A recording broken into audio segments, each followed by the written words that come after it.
Well, finally, the last little bit that I'll talk about is another thing we hear a lot about, and that is the American Indians were great environmentalists.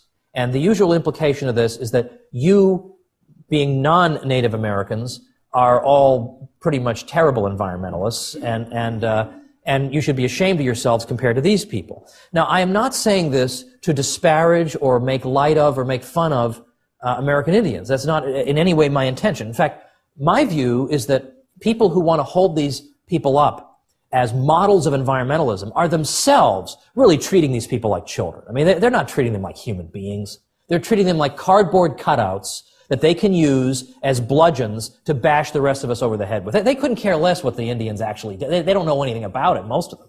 So, for example, one of the great scholars of environmentalism, Al Gore, was a...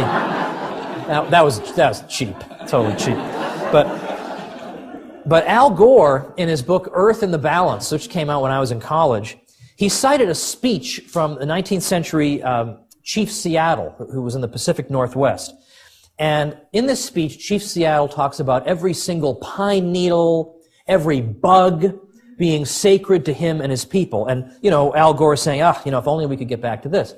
Well, it turns out this speech is totally phony. It was made up in the 1970s.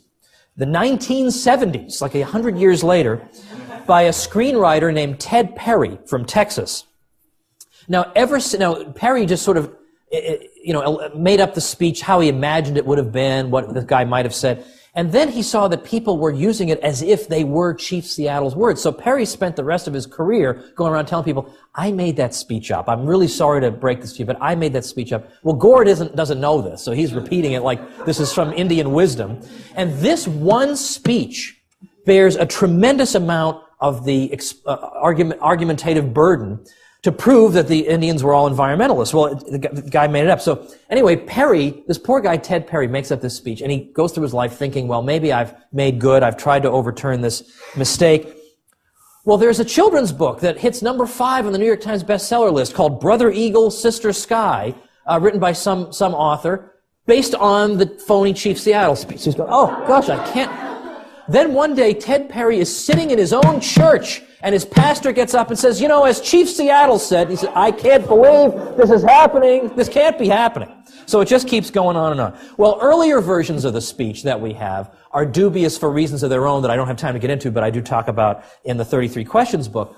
But when you look at it more closely, he's not saying every inch of ground everywhere is sacred to my people, such that we can only daintily touch it. He's not saying that. He's saying that specifically this land is sacred to us because our ancestors are buried here. Well, that's a very different thing from saying that land in general is a holy and sacred thing and no one can touch or do anything with it.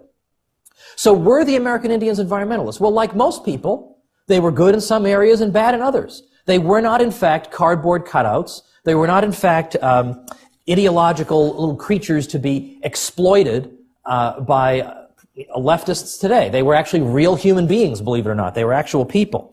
So yeah, they did do some bad things. They engaged in slash and burn agriculture. They wiped out entire animal populations because they were on the assumption that any animals that they killed in a hunt would be reanimated. So they didn't worry about killing animal populations. And they destroyed forests and grasslands. But at the same time, they were good environmental stewards in exactly the opposite way that we've been taught. We've been taught that the American Indians didn't know anything about property, right? We heard this a million times. And that the white man comes along and says, this is mine, and the Indian scratches his head. What could you mean mine? Everything is in common. Well, that's not true. First of all, American Indians are extremely diverse and have very varying approaches to the idea of property, for one thing.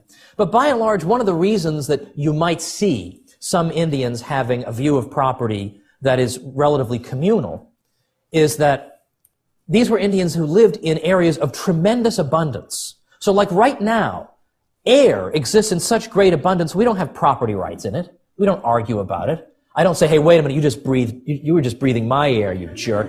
Like we wouldn't say, it doesn't make any sense. Well, likewise, if you're living in an extremely sparsely populated area, who cares? Sure, you use that land, I'll use this land, who even cares? But as things grow more and more scarce, then you start to see various tribes working out some type of property title arrangement and assignment. So again, they were actual people. Okay, they actually thought this through.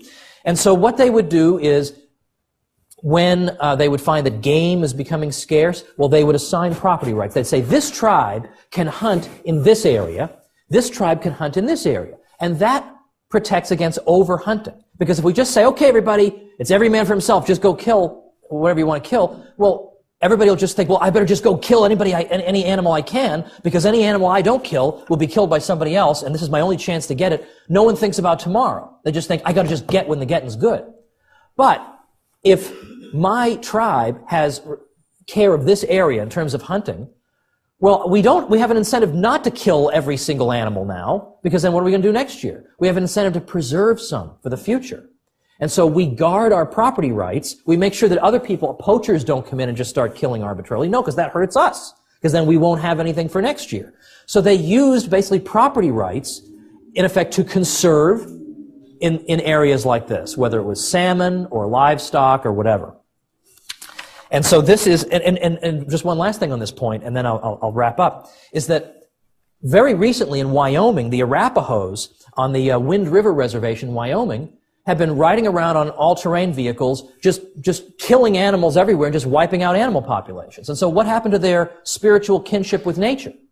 Well, here's what happened to it. There's no incentive for them not to do that. There are no property rights in that land or to those animals. So might as well kill them all now, because since I can't privatize the land, I can't reap the benefits of preserving anything for the future, because it doesn't belong to me. I gotta just kill them all now.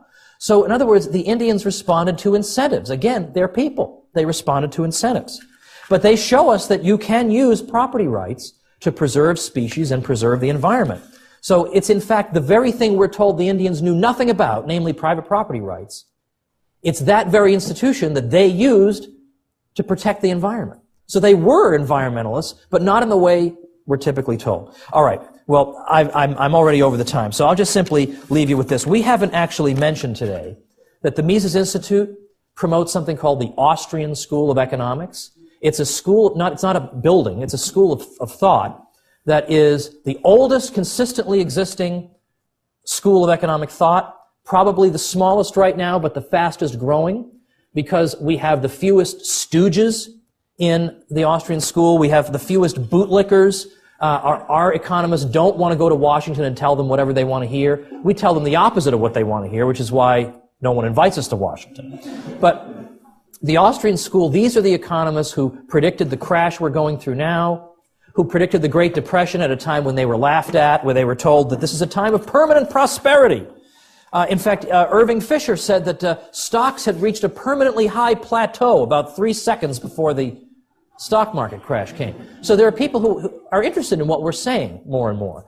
It's the Austrian school of economics in particular that can help to keep you from being clueless, so that you won't be just another one of these drones who repeats what's said on MSNBC, who says, oh, we just need to give more power to our wise overlords. That's what they want you to be. Man, there is nothing they would like more than to see you young people become a bunch of drones who just repeat what they hear at some presidential press conference and say, oh, we must do whatever our wise leader says, and whatever. That's what they want.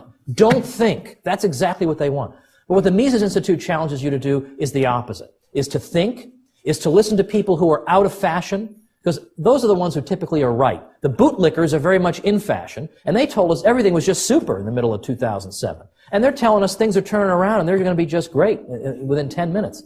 You know, at some point, you got to say, I don't care what those people think. I want to follow the people who have said what is true, who have pursued the truth, regardless of what it meant for their careers, because they believe in the truth and they want to understand the world as it really is, not how politicians want it to be. So I hope you'll join us. Thank you very much.